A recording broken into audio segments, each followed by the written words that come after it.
Some mornings the bar is simple.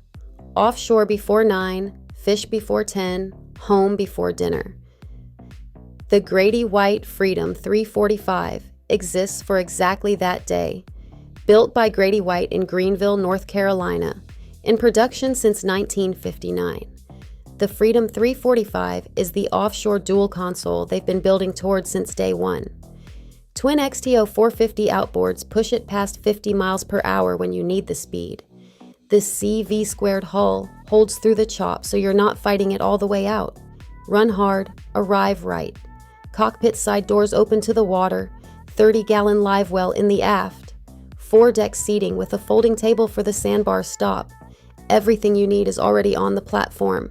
Rod launchers rigged and ready. Offshore fishing is what this hull was designed around. Wet bar with a Corian top and refrigerator aft for the long day. Port console cabin below with a full berth, TV, and microwave. Standard, not an option, so you can stay out longer. Seakeeper gyro stabilizer available when you want the offshore ride to be an easy one. The Freedom 345 doesn't ask you to choose between fishing hard and coming home comfortable. It does both. 33 feet, offshore hull, twin 450s. And a cockpit you can actually live in at the end of the day. That's what 67 years of building offshore in Greenville looks like. For full specifications and availability, visit yachtspecsdirect.com. I'm Kaya from Minted Yachts.